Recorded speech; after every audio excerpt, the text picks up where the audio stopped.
आज की वीडियो में हम शुरू करेंगे 1.2 एक्सरसाइज क्लास 9 का चैप्टर 1 मैट्रिक्स है। 1.1 एक्सरसाइज ऑलरेडी हमने किया है, अगर किसी ने नहीं देखा तो वो भी देख ले। और 1.2 एक्सरसाइज हम देख लेते हैं में क्या है। Write transpose of the following matrix. Matrix, इन तमाम मैट्रिक्सों का ट्रांसपोज हमने निकालना है। ट्रांसपोज में हम क्या करेंगे, सबसे पहले हम ये मैट्रिक्स लिख लेते हैं 1 2 3 और 1। इसका ट्रांसपोज क्या हो।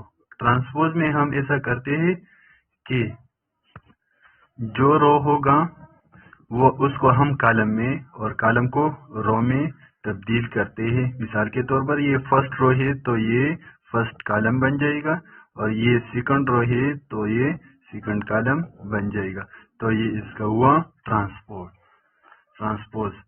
दूसरा नंबर पार्ट है एल एम एन और पी, क्यों एक मैट्रिक्स है तो क्यों का ट्रांसपोज होगा एल एम जो रो है ये कॉलम में, और एन पी ये दूसरा रो दूसरे कॉलम में तब्दील हो जाएगा। तीसरा नंबर पार्ट हम कर लेते हैं। तीसरे पार्ट में है, तीसरा पार्ट बहुत इजी है। आर जो है सिर्फ 6 है, 1 क्रॉस 1 है। अगर इसका हम ट्रांसपोज ले भी तो ये फिर भी 6 आता है। 4 नंबर पार्ट है -5 1 -2 1 4 और 4। ये फर्स्ट रो है, ये इसका नाम है S. S transpose is equal to -5 1 -2 1, ये दूसरा रो दूसरे कॉलम, और 4 4, ये इसका ट्रांसपोज हुआ। इसके बाद आखिरी पार्ट जो है वो है 6 7 8 13 1 3 2 4 5, ये है, इसका नाम है टी। तो टी का ट्रांसपोज क्या होगा। इसका ट्रांसपोज फर्स्ट रो है, फर्स्ट कॉलम में ये तब्दील हो जाएगा, ये 13 1 और 3 दूसरे कॉलम में, और 2 4 और 5 तीसरे कॉलम में। तो ये था क्वेश्चन नंबर 1। क्वेश्चन नंबर 2 की तरफ आते हैं। क्वेश्चन नंबर 2 में कहते हैं which of the following matrix are transpose of each other. इनमें से हम देख लेंगे कि कौन से दो आपस में एक दूसरे के ट्रांसपोज है। तो अगर हम ए को देख ले A1 A2, तो ट्रांसपोज में रो कॉलम में तब्दील होता है, तो A1 A2 यहाँ पर कॉलम में है और B1 B2 दूसरे कॉलम में है, तो लिहाजा A और B are transpose of each other. और इसी तरह -3 4 ये यहाँ रो में तब्दील हुए, 1 2 दूसरे रो में, -1 7 तीसरे रो में। तो C और D are transpose of each other. A and B are transpose of each other, and C and D are transpose of each other. Question number 3 है which of the following matrix are symmetric matrix. Symmetric matrix किसे कहते हैं, तो हम लिख लेते हैं।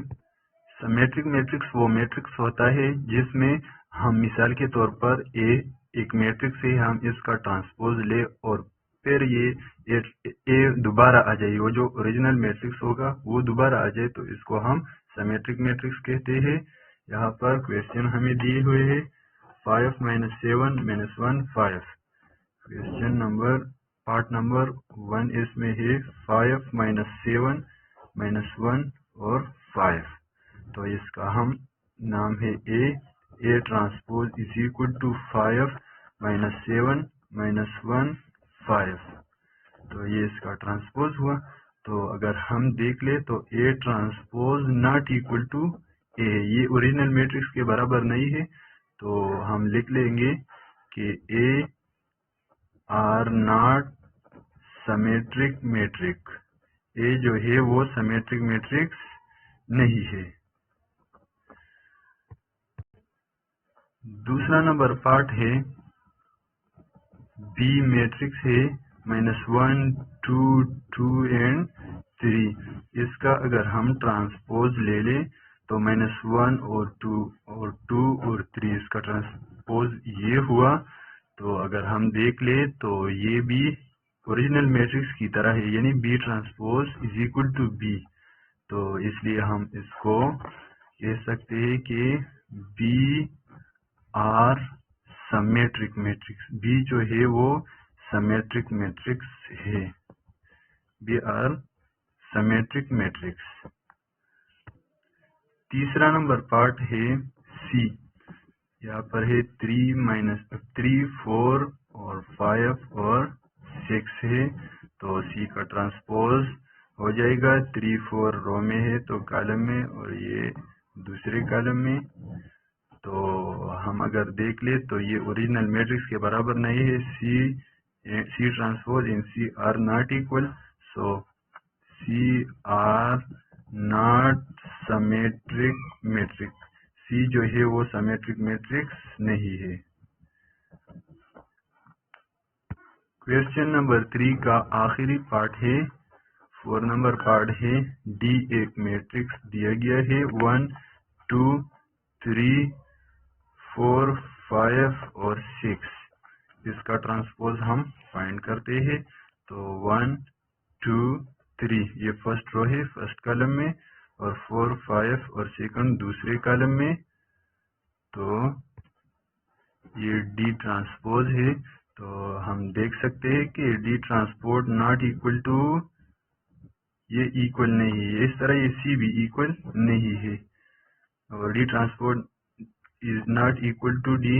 तो इसलिए D is not symmetric matrix.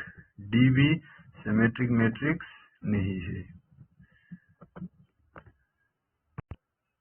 3 number में 4 क्वेश्चन है, और सिर्फ बी नंबर जो पार्ट है ये सिमेट्रिक है। ए बी नॉट सिमेट्रिक है, सी बी नॉट सिमेट्रिक है, और डी बी नॉट सिमेट्रिक है।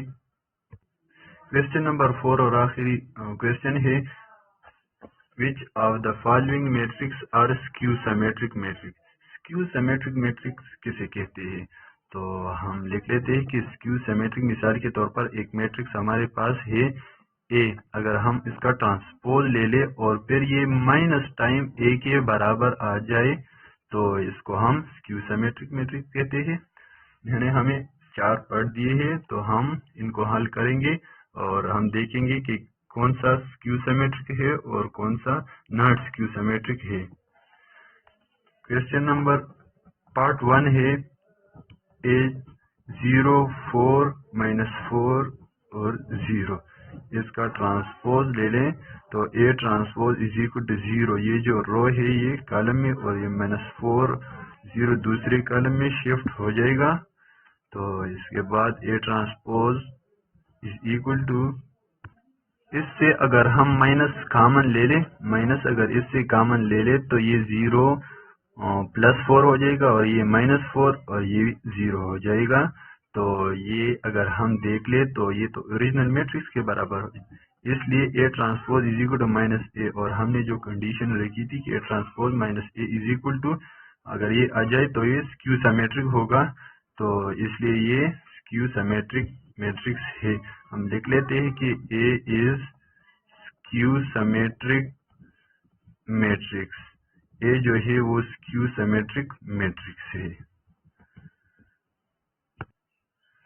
पार्ट नंबर 2 है 0, -5, 5, 0। इसका ट्रांसपोज हम ले लेंगे तो B transpose is equal to, B transpose हो जाएगा, ये फर्स्ट रो है तो ये फर्स्ट कॉलम, और ये सेकंड रो जो है ये सेकंड कॉलम में शिफ्ट हो जाएगा।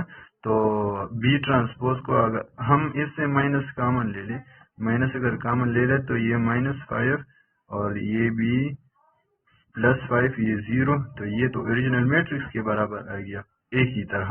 तो B is also skew symmetric matrix. ये बी भी स्क्यू सिमेट्रिक मैट्रिक्स है, बी भी स्क्यू सिमेट्रिक मैट्रिक्स है। क्वेश्चन नंबर 4 का पार्ट नंबर 3 है, सी बराबर है 0, 7 और 0 के। इसका ट्रांसपोज हम ले लेते हैं। C transpose is equal to 0 7 और ये फर्स्ट रो,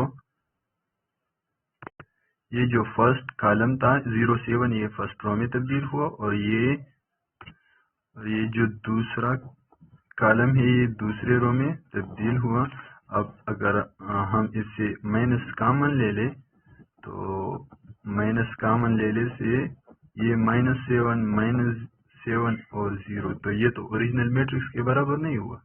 ये C ट्रांसपोज -C के बराबर नहीं हुआ, तो लिहाजा C is not skew symmetric matrix. Skew symmetric matrix ये नहीं है। आखिरी पार्ट है पार्ट नंबर 4 और वो है 0 3 2 -3 0 1 -2 -1 0। इसका हम ट्रांसपोज अगर ले लें तो फर्स्ट रो जो है इसका नाम है D और D transpose is equal to first row है वो फर्स्ट कॉलम बन जाएगा और ये दूसरा कॉलम रो जो है ये दूसरा कॉलम बन जाएगा और ये तीसरा रो जो है ये तीसरा कॉलम बन जाएगा।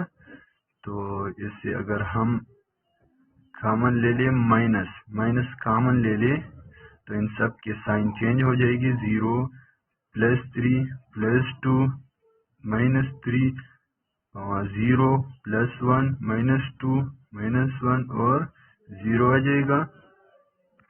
हमने माइनस कॉमन ले लिया, लेकिन अगर जब हमने माइनस कॉमन लिया तो हमने देखा कि ये ओरिजिनल मैट्रिक्स, ये है ओरिजिनल मैट्रिक्स और ये ट्रांसपोज है। ये ट्रांसपोज ओरिजिनल मैट्रिक्स के बराबर हुआ माइनस टाइम के, तो इसलिए ये स्क्यू सिमेट्रिक मैट्रिक्स है। D is skew symmetric matrix. D जो है वो स्क्यू सिमेट्रिक मैट्रिक्स है। तो ये था एक्सरसाइज नंबर 1.2।